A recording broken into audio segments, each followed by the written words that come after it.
Money. Money.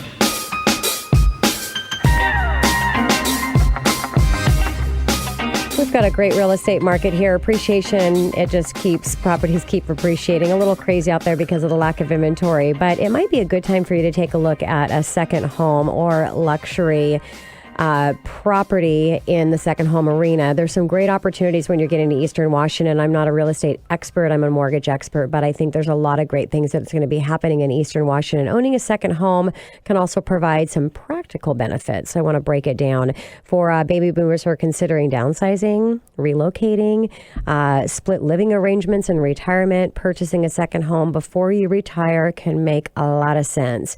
So build equity in an alternative investment. Real estate has, and I feel will always be, a safe investment. The market goes up and down, but if you take a look at the history of the real estate market, when it's gone down, it has always recovered. So as long as we follow the continuation of what history has shown us, even in a down market, we'll recover.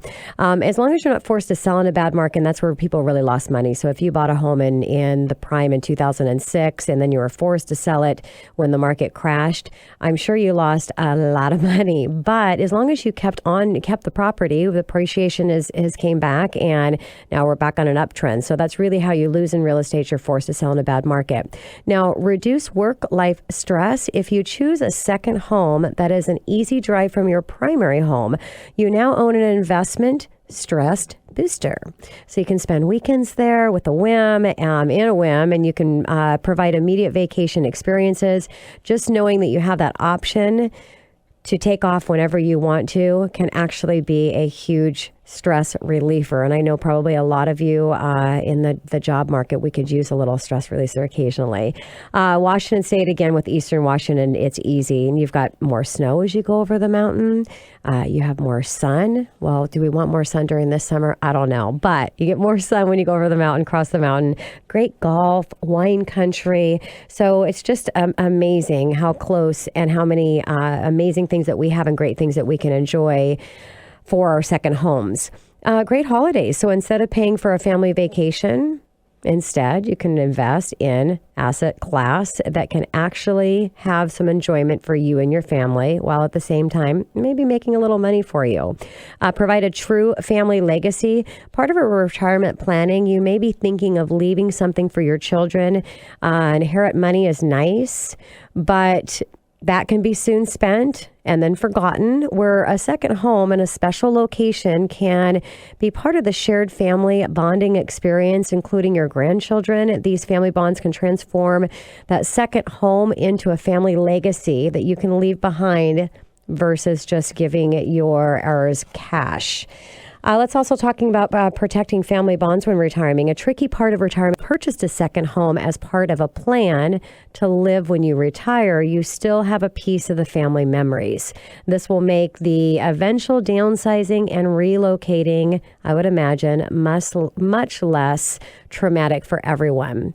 Let's talk about a tax benefit on top of your primary residence. You can write off the interest on a second home. I'm not a licensed CPA, so you need to consult with one. But depending on how you use your second home, some of the capital gains may also, you may see capital gains tax relief as well when you sell the property. Again, consult with a professional tax advisor. Now, financing for a second home, that is my arena. Interest rates, same as primary. A lot of people don't realize that you're not going to have an increase in interest rates for a second home purchase. You do have an increase in your minimum down payment option. With a primary residence, you can come in with as low as a 3% down. First-time home buyers, there's some great grant programs. On a second home purchase, minimum down payment is 10%. There's you can avoid paying monthly mortgage insurance by doing some creative options that we've talked about in studio before for primary residents. Doing a single premium buyout option is a great way to avoid that monthly mortgage insurance. And to qualify for the mortgage payment, you just need to be able to qualify for both of those mortgage payments. So you do have that additional payment for the second home and qualification. If for some reason you can't qualify and you want to take advantage of this market and the opportunity to get a second home, you can actually purchase it as qualifying under as an investment property and use 75% of the potential rent income that you could rent it out for. So that's a creative way to be able to get into the property if you'd like. Now, a nice easy calculation for you if you're kind of wondering, well, what would this add an additional monthly cash flow or monthly outgoing cash that you'd have to pay. Estimated calculation, every $10,000 in purchase price, give or take, might be maybe about $55 a month in payment. So in a $300,000 home, that's $10,000. So if you take 55 times 30, that's about $1,650.